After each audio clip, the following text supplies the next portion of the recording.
El gobierno anunció que presentará un recurso de amparo y otro de reposición, luego que la Corte de Apelaciones de Coyhaique concediera la libertad condicional a Mauricio Ortega, condenado a 18 años de cárcel por la agresión contra su expareja Nabila Rifo. Para hablar de este y otros temas, nos acompaña la ministra de la Mujer y Equidad de Género, Antonia Orellana. Ministra, muchas gracias por su tiempo. ¿Se va a presentar, se presentaron los recursos? ¿En qué situación está esto que ya se anunciaba el día de ayer tras la información durante la tarde? Bueno, la libertad condicional para Mauricio Ortega, que quiero destacar porque en términos jurídicos a veces hay muchas palabras y no se entiende para el común de la gente. Esto no quiere decir que se haya dicho que es inocente. Es que cumplió la mitad de la pena y tiene los requisitos para. 18 años, cumplió 9 años. Y esto es consecuencia directa de que hace unos años, en las instancias finales del juicio, a los cuales nuestra institución, que es el Servicio Nacional de la Mujer y Equidad de Género, porque el Ministerio como parte del Ejecutivo no es querellante, por supuesto, pero sí nuestro servicio que representa a las víctimas, se tomó una definición que fue rebajar la calidad jurídica del hecho. Claro, porque la Corte Suprema determina, digamos, que no es femicidio frustrado, sino lesiones graves gravísimas. Así es, lesiones graves gravísimas. Pasa de 25 a 18 años. Y por lo tanto también cambian las condiciones bajo las cuales puede buscar opciones de cumplimiento alternativo de pena, libertad condicional, beneficios carcelarios, etcétera. Ahora, tal como hemos señalado, sin entrar en el fondo que se va a ver en tribunales, como ministerio hicimos la consulta al organismo técnico que es el Servicio Nacional de la Mujer y Equidad de Género, que fue querellante y la víctima no fue oída. Eso es lo sustantivo de esto. ¿Durante todo el proceso, que la Corte Suprema cambia la tipificación? No, eso tuvo sus instancias y ya se agotaron. Okay. Pero en este caso, en el caso específico de la libertad condicional, que tiene sus normas en las cuales se junta una comisión de la definición de la Corte de Apelaciones de Coyhaique. Así es. También se establece que la víctima debe ser oída, sea a través de una opinión escrita que envíe ella o su abogado representante, o incluso, si las circunstancias lo ameritan, en una audiencia.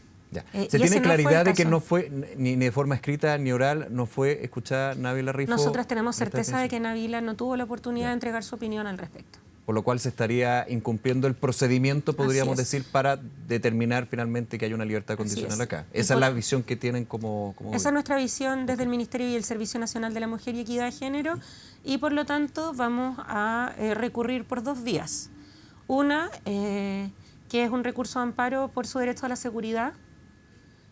Aparte de eso, por supuesto que hemos hecho gestiones junto al ministro Cordero para que intensifiquemos la seguridad en su barrio. El recurso de amparo en términos de protección para las víctimas, en Así este caso, que va complementado evidentemente con la protección, la judicial y la protección. Y el otro es el recurso de reposición respecto a la decisión administrativa para revertirla de otorgar la libertad condicional. ¿Eso todavía no se presenta en estos recursos? No se han presentado. Están en elaboración, digamos. Sí, el día de hoy el Servicio Nacional de la Mujer y Equidad de Género está trabajando en eso, en conjunto a los equipos regionales de Coyhaique y a nivel central, y lo vamos a presentar dentro de plazo. Ahora, lo mencionaba también el ministro Cordero, en algún momento usted también, este informe negativo de Gendarmería. Todos los casos son distintos. Pero hemos visto en otros casos de connotación pública, pongámosle ese título, donde el tema también que cae en discusión es un informe de Gendarmería negativo o que dice, tiene una intachable conducta, pero no vemos la posibilidad de que se le entregue la libertad condicional. Ese informe, yo ya tengo la duda si es vinculante o no. Entiendo que no es vinculante, pero no lo es. Y ese es el punto. O sea, en este sentido, la Corte de Apelaciones no incurre en una situación anómala en términos de no tomar como vinculante ese informe. Nosotras, por los motivos que hemos anunciado, es por el derecho de Nabila a referirse a esta decisión. Ustedes no entran en el tema del informe. No, ahora, es un antecedente. Como gobierno hemos señalado varias veces, lo ha dicho muchas veces el ministro Cordero, que a propósito de distintas decisiones controvertidas de tribunales condicionales y de modulación de la pena, es necesario avanzar en tribunales de ejecución de pena. Tribunales de ejecución penal en nuestro país, porque precisamente hay todo un área que es muy controvertida de interacción entre Gendarmería y el Poder Judicial a propósito de quienes están dentro del sistema penitenciario cumpliendo condenas. Es un tema de fondo, entiendo que, me puedo equivocar, espero que no, que el informe apunta a que no haya un arrepentimiento de Ortega en este caso, por lo cual genera una situación de inseguridad absoluta para la víctima si él sale de la cárcel. Toda vez que más encima no fue escuchada.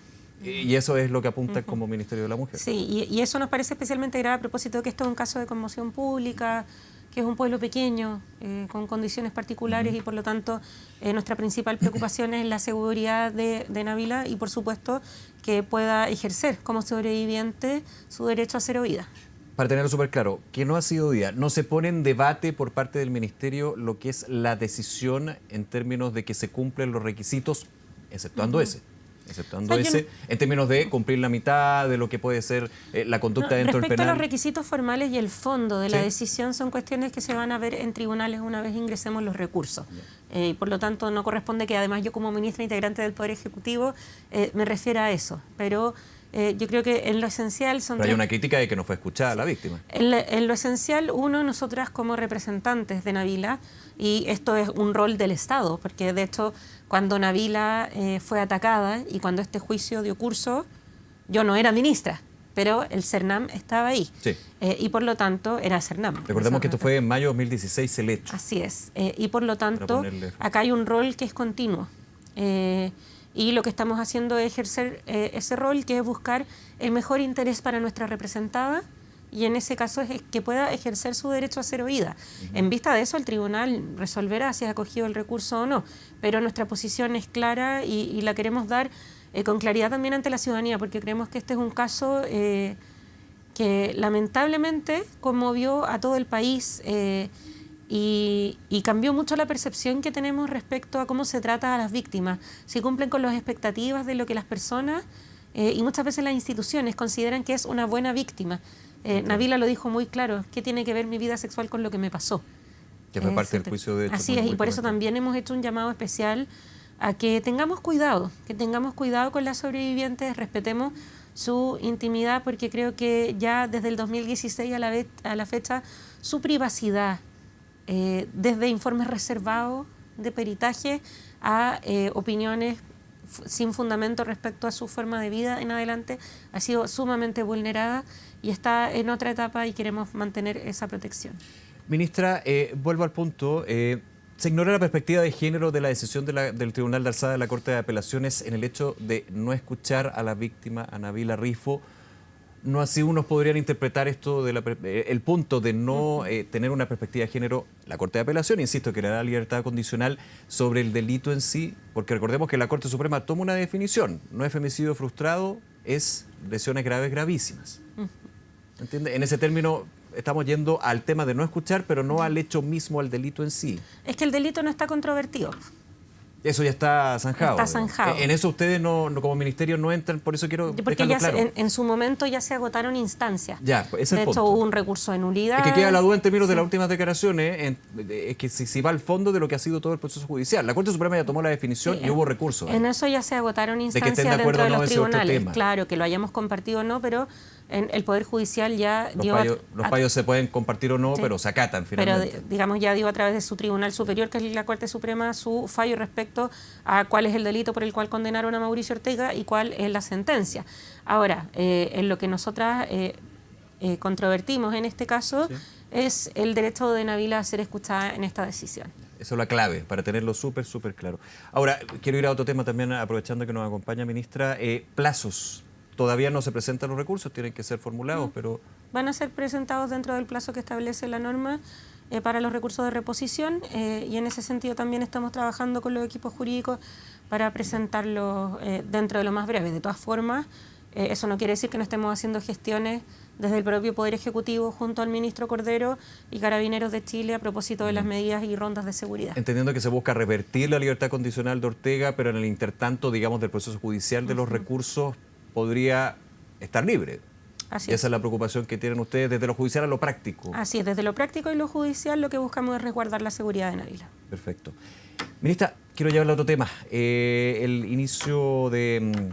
Más bien, la discusión que se inicia con respecto a Salacur Universal. Estuvimos conversando, de hecho, cuando hablamos de estaba contando la semana pasada que íbamos a presentar esta indicación. La canasta de crianza y terminamos, de todas maneras, hablando de varios temas, entre ellos. ¿Cuál es la expectativa que tienen? Y déjeme preguntarle, hay indicaciones que ingresa el gobierno. ¿Cuáles son? ¿A qué apuntan en este proyecto que se debate hace tanto tiempo, digamos? Bueno, efectivamente hoy día tuvimos sesión de la Comisión de Trabajo del Senado, presidida por el senador Gastón Saavedra del Biobío, donde dimos cuenta de las modificaciones que le hemos hecho al proyecto para buscar acuerdos. ¿Cuáles son? En primer lugar, hemos acogido una propuesta que fue hecha por distintos organismos de la sociedad civil y que hoy día, por ejemplo, en el Diario Financiero celebraban organizaciones distintas como Horizontal, como Chile Mujeres o Comunidad Mujer, que tiene que ver con sacar el monto del aporte del fondo de Sala Cuna y remitirlo a una comisión técnica que esté monitoreando de acuerdo a los ingresos al fondo, pero también del costo real, porque no cuesta lo mismo en distintas zonas. Tenemos en particular un alza muy grande en zonas mineras, Claro. de la provisión de Sala Cuna, para que pueda estar siendo atingente a todas las realidades regionales, pero también a los cambios demográficos, que son bien importantes a propósito de esto. Y en segundo lugar hemos propuesto también... se revisa y se va actualizando en base a una serie de factores, y eso es lo relevante porque aquí los tiempos y la demografía y los territorios van cambiando. Van cambiando, pero también eso nos permite tener una flexibilidad que dé cuenta de la realidad de todo el país y también sacar ese punto de la discusión. Y esto se remite a una comisión técnica en la que quiero destacar que de todas formas está presente los fiscalizadores del sistema educativo, porque nunca debemos perder de la vista que la Sala Cuna no es solo el edificio, el cuidado infantil complementario, sino también un espacio de desarrollo y de estimulación. Sí, claro. No es cualquier entorno, digamos. Así es. No son 4 paredes donde quedan los niños y niñas al resguardo. Hay un tema de estimulación, de desarrollo cognitivo, social, que es importante y que se cumple, digamos, en la educación temprana. Y que estamos muy contentos, además de que se esté recuperando la matrícula, a propósito de que por segundo año consecutivo no hemos tenido muertes de lactantes gracias al Nirsevimab, el medicamento contra el virus sincicial. Pues van estrechamente vinculados, claro. Un legítimo miedo de la familia a propósito del invierno, pero van en conjunto. Otra parte de las indicaciones tiene que ver con el que hemos aumentado la cotización a un 0,3%, pero esto resulta inocuo para el empleador. ¿Por qué? Porque lo que estamos proponiendo es ocupar una holgura del seguro de cesantía. Ya, se toma una colita, digamos. Así es. Esto, por supuesto, está apoyado por informes técnicos de sustentabilidad de la Superintendencia de Pensiones. Y va a ser estudiado en la Comisión de Trabajo. Se aumenta el aporte, pero no genera un costo adicional al empleador. Al empleador, del que ya se ha estado discutiendo y está en el proyecto. Y esto tiene que ver también con que en las estimaciones que ha hecho el Ministerio del Trabajo en base a la ENCLA, en la Encuesta Nacional Laboral, que para poder aportar datos a la discusión de este proyecto, incluyó por primera vez el año pasado preguntas sobre el cumplimiento del derecho a Sala Cuna, porque hay que recordar que acá no estamos inventando un costo laboral. La Sala Cuna es una obligación del empleador desde 1917. ¿Ya? Lo que pasa es que estamos proponiendo que para cumplirla creemos este fondo, al igual que lo hacemos ya hace varios años en nuestro país con el Fondo Sana. Todos y todas los que trabajamos formales aportamos al Fondo Sana, tengamos hijos o no. Afortunadamente, además, no todos los que tenemos hijos ocupamos el Fondo Sana, claro, porque es para enfermedades graves, pero es una medida de corresponsabilidad social para acompañar a las familias. Un aporte colectivo. Así es.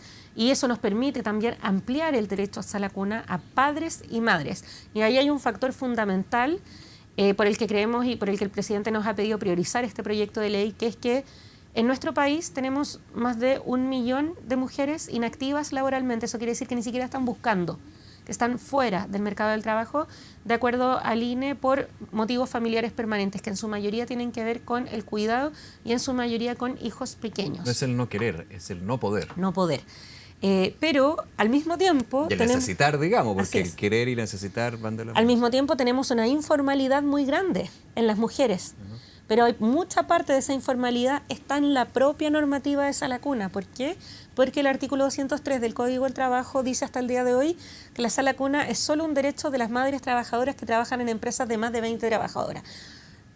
Todos sabemos que eso se enseña en algunas escuelas de administración como el dilema de la trabajadora número 20. ¿Cierto? Porque si tengo 19 mujeres, tengan hijos o no... El costo que significa tener una... trabajadora 20, digamos. Y eso termina siendo una discriminación estructural para la contratación de mujeres. Entonces, que ha definido la norma, digamos. Así es, no es una cosa que se pueda saltar. Claro. Y por lo tanto, el beneficio que podría traer este proyecto de ley, además de simplificar bastante el proceso para los empleadores que ya cumplen con la obligación, porque simplifica bastante y crea este fondo para que las familias puedan ahí optar. En segundo lugar, incorporar con corresponsabilidad a los padres. Creemos que también tiene un punto fundamental a propósito de la discusión por la tasa de natalidad. Desanclar el costo de la natalidad de solo la maternidad, que compartamos. Porque efectivamente ese costo no tiene por qué ser discriminación. Es un costo porque criar niños tiene valor, tener niños tiene valor, produce valor para la sociedad. Pero tenemos que incentivarlo entre todos y todas. También porque si queremos que los hombres cumplan más con las tareas de cuidado y de crianza, la norma tiene que reconocerlos también como cuidadores. Y por lo tanto, esto para nosotros es clave porque de acuerdo a estudios de la OIT y el PNUD, por ejemplo, cada punto que aumentamos de inserción laboral femenina son 0,4 puntos de crecimiento del Producto Interno Bruto. En esto hay un potencial de crecimiento que no depende de permisología, que no depende de inversiones, sino que nos decidamos a hacer esta reforma que sabemos que lleva discutiéndose hace 20 años. ¿La expectativa de esta discusión? Bueno, creo que hemos tenido una muy buena acogida de las indicaciones. Por supuesto, va a haber un debate. El senador Saavedra, como presidente de la comisión, ya ha anunciado que va a citarnos la próxima semana para que empecemos a discutir. Y yo me quedo con las palabras de la senadora Alejandra Sepúlveda y del senador García Ruminot hoy día en la comisión, que también decían que vamos por un camino para construir ese acuerdo. Ministra, nos quedan unos minutos, la llevo a otro tema. Proyecto de despenalización del aborto, interrupción del embarazo en 14 semanas. Decía el candidato José Antonio Kast, es un voladero de luces. Y apunta a un tema práctico, más allá de que estemos en época electoral y las frases tienen todo su tema y su intención. Aquí no tienen los votos, algo que más que reconocerlo, es algo evidente y ustedes han señalado, y usted, de hecho lo conversamos también, hay que generar el debate. En ese sentido, voladeros de luces, es fuerte la frase, pero tiene algo de lógica, ¿no? Yo creo que el único voladero de luces es decir que se van a recortar 6.000 millones de dólares sin decir de dónde. Ya, usted lo ha mencionado esto, y uno también ve la crítica desde la oposición en términos de que hay una estructura del gobierno para ir contra casi los 6.000 millones de dólares desde el presidente Boric con la cadena nacional. No, eso he escuchado yo. Yo creo que lo que tiene que responder y lo que las personas esperan también es que se hagan propuestas serias. Y a propósito de lo mismo, voladero, difícilmente, a mí me habría encantado poder que empezáramos a discutir este proyecto antes, pero, y eso también lo pueden buscar en el archivo, siempre dijimos que nuestra orden iba a ser primero el reglamento Contraloría de las 3 causales y Contraloría, afortunadamente, es un organismo constitucionalmente autónomo al cual el Ejecutivo no le pone los tiempos. Y se tomó su tiempo y tomó razón. El tomó razón del reglamento fue hace, usted me corrige, 3-4 meses, ¿no? Así es, y por lo tanto, la semana siguiente sí, a eso presentamos el proyecto de ley. Y por eso usted explica, y el mismo presidente Boric en términos de las preguntas, ¿por qué el último año? No, a mí me habría encantado que hubiera sido el penúltimo año, pero yo creo que no es simbólico poner sobre la mesa un dato que se quiere esconder, como lo hicimos la semana pasada con el subsecretario de Salud, de Redes Asistenciales, Bernardo Martorell, que tenemos más de 30.000 hospitalizaciones al año por aborto incompleto, que esas hospitalizaciones son más en las comunas más pobres y en los servicios de salud con más problemas de presión demográfica, lo que sabemos es un indicador de pobreza, y que además las persecuciones penales, porque aquí se trata a las mujeres que abortan como criminales, de acuerdo a la ley, están concentradas en las mujeres jóvenes y de escasos recursos. A nosotros no nos parece que sea un voladero de luces poner esa discusión. Podrá no ser la central para algunos, pero a mí lo que me llama la atención es que habiendo hecho de este tema un tema central en sus 16 años como parlamentario, que no son pocos, 16 años como parlamentaria, habiendo estado en contra de la pastilla el día después, habiendo estado en contra de las 3 causales, habiendo estado en contra de que cambiáramos el reglamento, ahora su única respuesta sea decir es un voladero de luces. Yo creo que es más honesto decir que se está en contra que tratar de evadir la discusión. Aunque no tengan los votos, digamos. Que a eso apunta, vuelvo al centro de su definición. Yo creo que la democracia es mucho más que votos en el Congreso. Sí. Y si fuera por eso no tendríamos, si hubiera sido por contar los votos antes de empezar un debate, no tendríamos ley de 3 causales, no tendríamos ley de divorcio y tampoco tendríamos ley de filiación. Porque para ninguno de esos debates que fueron todos impulsados por antes el Servicio Nacional de la Mujer, hoy Ministerio de la Mujer, no estaban los votos de antemano. Fue el diálogo social, no solamente encerrado en el Congreso, el que permitió que se abrieran cosas tan importantes como el que los niños no valieran distinto a la ley según el matrimonio de sus papás, el derecho a la pastilla del día después y las 3 causales. Entonces, tratar de cerrar el debate por encima, omitiendo su propia trayectoria, que es en contra de no solamente abrir estos debates, sino de permitirle a las mujeres decidir y además castigarlas. A mí no me parece que sea un enfoque honesto. Es mejor decir estoy en contra y siempre me he opuesto a esto. Pero parece que los tiempos electorales pesan más. Ministra Antonia Orellana, nuevamente gracias por acompañarnos, ministra. Muchas gracias a ustedes. Que esté muy bien, hasta luego.